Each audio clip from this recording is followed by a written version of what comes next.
ধূপগুড়িতে BJP ছেড়ে তৃণমূলে যোগ দিলেন 121 জন। ভোটের আগে 1 ইঞ্চি পায়ের তলার মাটি যেন সরে না যায়, সেই লক্ষ্যে জোর কদমে প্রচারে নেমেছে শাসক ও বিরোধী দুই শিবির। এরই মধ্যে বিজেপি ছেড়ে একের পর এক কর্মী সমর্থকের তৃণমূল কংগ্রেসে যোগদান ঘিরে অস্বস্তি বাড়ছে বিজেপি শিবিরে।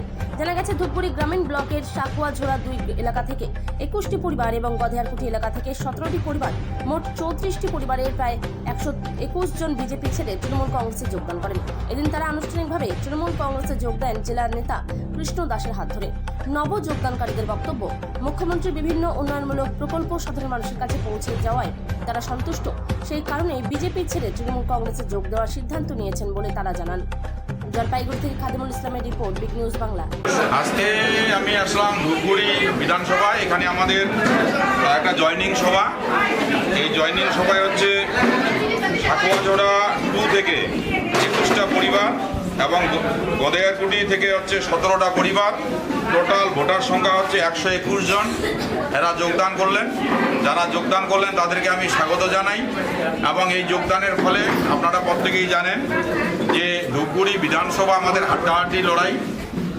এখানে যেমন উপনির্বাচনে আমরা জিতি, কিন্তু 24-এর নির্বাচনে আমাদের ফল খারাপ হয়। আমরা চেষ্টা চালাচ্ছি।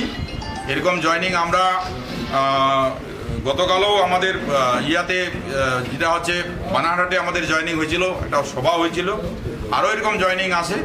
এই জয়নিং এবং হচ্ছে আরও সবার মধ্য দিয়ে আমাদের এই বিধানসভা আমরা জিতার লক্ষ্যে আগাচ্ছি। আমরা আগামী দিন যে আরও জয়নিং আছে অনেক, সেগুলোর আমরা ডেট দিব।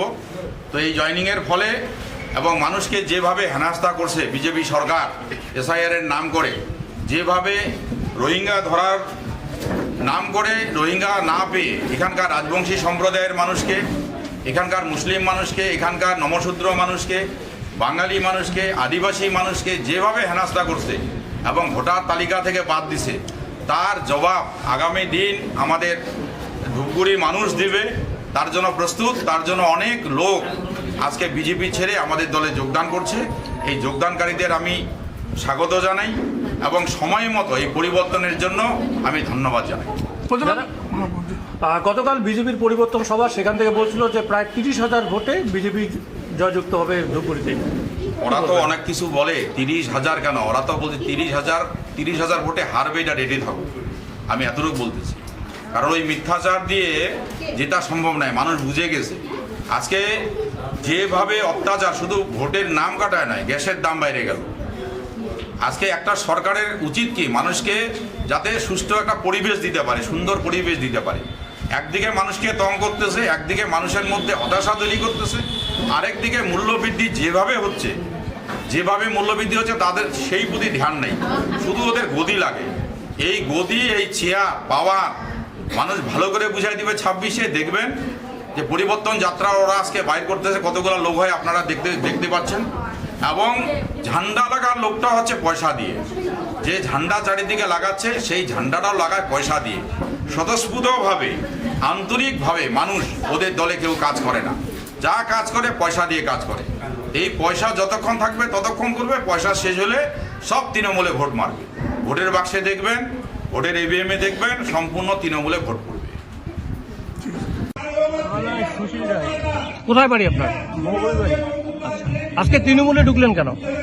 তৃণমূলে ঢুকলাম, আমাদের ওখানে একটা বন্যা ফেলাট হয়ে গেল, বান টান ভাঙছিল। যাই হোক, আমাদের গ্রামের অনেক সুযোগ সুবিধা আমরা পাই নাই। হ্যাঁ, এই নিয়ে মনে একটু আখ্যান নিয়ে আমরা ভাবলাম, এতদিন যখন করে আসলাম। কোন দল করতেন এতদিন আমি বিজেপি করছি। হ্যাঁ, এখন এই সমস্যা কি, আমি এখন তৃণমূলে যোগদান দিতেছি আর কি। হ্যাঁ, কেন তৃণমূলে কি কারণে যোগদান?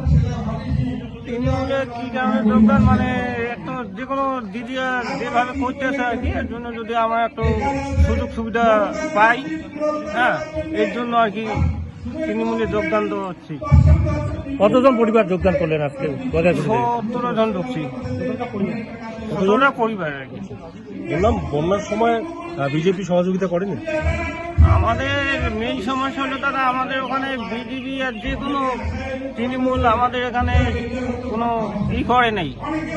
আমরা যেটুকু আমার হিসাবে আমি মনে কর তোমাকে কাগজ একটা জমা দিলাম, ওই দাদাকে একটা জমা দিলাম, আমরা এইভাবে চলছে আর কি। আদার্স আমার বাড়ির পাশে বা বাড়িতে কেউ আসে নাই। ওখানে তো বিজেপির প্রধান। বিজেপির প্রধান আমাদের কই, আমাদের আমি এখন সাধারণ লোক সেভাবে চলি। এখন বিজেপির প্রধান বন্যার সময় কি তৃণমূলের পাশে দাঁড়ায় নেই? হ্যাঁ নীলিমা রায়, কোথায় বাড়ি আপনার? অগ্রিবাড়ি। কি করছেন এখানে আজকে? কি করলেন? এখানে তৃণমূলের জব। কেন? ওই দলে কেউ মানে পাশে থাকে না। কোন দল? কোন দল? বিজেপি। বিজেপি করতেন আগে? কতদিন থেকে বিজেপি করতেন? আমি 3 বছর ধরে। 3 বছর থেকে। কতদিন মিলে যোগদান করলেন আজকে?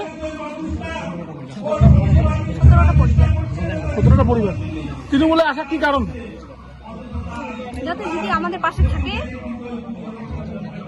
আচ্ছা যদি পাশে না থাকে? পাশে থাকবে বলেই তো এসেছি না। আচ্ছা, সামনে তো বিধানসভা ইলেকশন, তো কোন দল জিতবে বলে মনে করছেন আপনি? দিদিই জিতবে।